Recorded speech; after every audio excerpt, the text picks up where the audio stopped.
I never feel more given to than when you give to me. When you realize the joy I feel giving to you.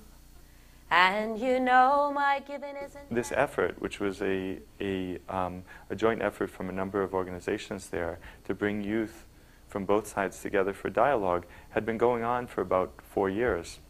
So they would have a wonderful time doing projects together, having parties, having activities.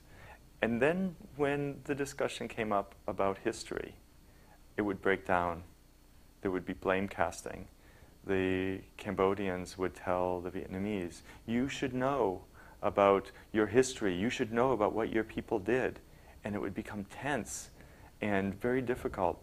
And that was one of the reasons I was asked to come work with them, is because they couldn't get past this discussion on history. One of the members from the Vietnamese side, after the end of the first day, she said, how is this going to help us? You know, how are we going to use this when we get into our dialogue? How is this going to help us to talk about history? She didn't see that. And so we went into a role play, and I invited her to play the role of a Cambodian. And I would play the role of her, and would listen to her and respond with empathy and understanding to whatever she wanted to say. And we started this dialogue, and she started blaming me for all of the things that I should know about the history and what my people did. And each time she did that, I just responded with empathy. I connected with the things that she was expressing that were important to her, with the pain that she was carrying about what she's heard and believed. And after a relatively short period, there was this silence that hung over the whole room, and this heavy sigh. And one of the participants spoke up and said, why didn't we have this 4 years ago? And you know my giving isn't meant to put you in my debt, but because I want to live the love I feel for you. I shared a story with my class about NBC. I didn't tell them that it was NBC, but it was. And the reaction from them was pure, like, I had their attention, you know, for longer than 2 seconds. So the story was that we were talking about the way people communicate. And I was telling them about my brother. And my older brother, Mark, has always talked very loudly. Like, ever since we were little growing up, he would always talk very loudly. And I didn't understand why. And I would pull back and I would request that he would lower his voice. And when I started doing NBC, I was talking to him on the phone, and he was talking really loudly again. And for a minute, I stopped, and I thought to myself, what need of his is being met by speaking so loudly? And it hit me. And so I thought, I'm going to check with him. So we're on the phone, and he's telling me the story, and he's talking really loud.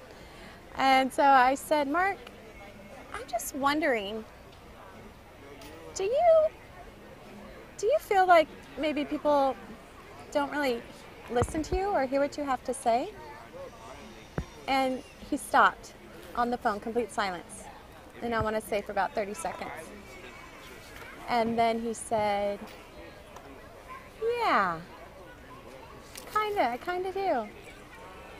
And at that moment, we had this connection around that we had never had before. And I was sharing this with my students because they like to talk loud, you know? So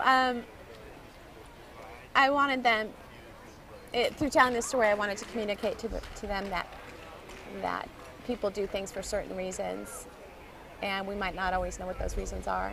But if we stop to take the time and reflect on them, we'll have greater understanding.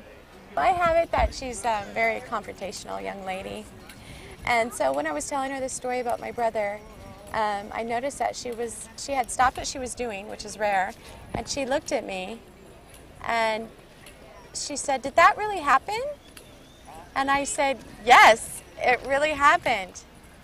And she just had this look of amazement on her eyes, in her eyes, which I was so appreciating because I so seldom have that kind of interaction with her. So I said, "Yes, it really happened." And she said, "Wow, you changed his life." And in that moment I said to her, "Yeah, I guess I kind of did." To receive with grace may be the greatest giving. There's no way that I can separate the two. And I went weekly into the prison, into San Quentin, and taught there, and they taught me while I taught them. I might have thought I was going there to teach NVC, but all nonviolent communication really is being present with the life energy in me and another person. And just walking into a room of guys that are in prison and being human with them was really the greatest gift for all of us. This one guy said, "Well, I still would have killed." I said, "Really? You still would have killed if you'd known that it would land you up here in life?" And he said, "Yeah." I said, "Let's talk about that." And he said, "Yeah, I still would have killed." I said, "Tell me more about that." He said, "Well," and then he related a story about what he had done was kill to protect another human being. And he said, "I would still have done it to protect her."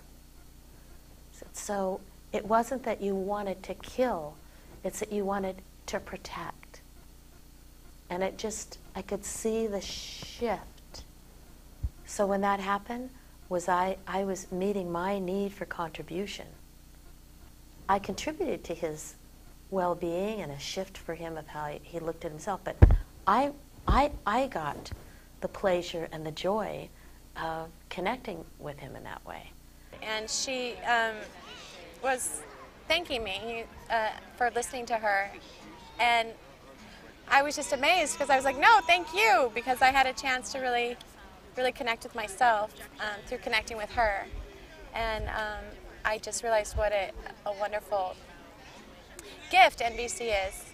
This focus on understanding ourselves and through that understanding, bringing myself more fully into all of my relationships has a grounding effect and has a connecting effect that inspires deeper understanding and transformation. When you give to me, I give you my receiving. And when you take from me, I feel so given to.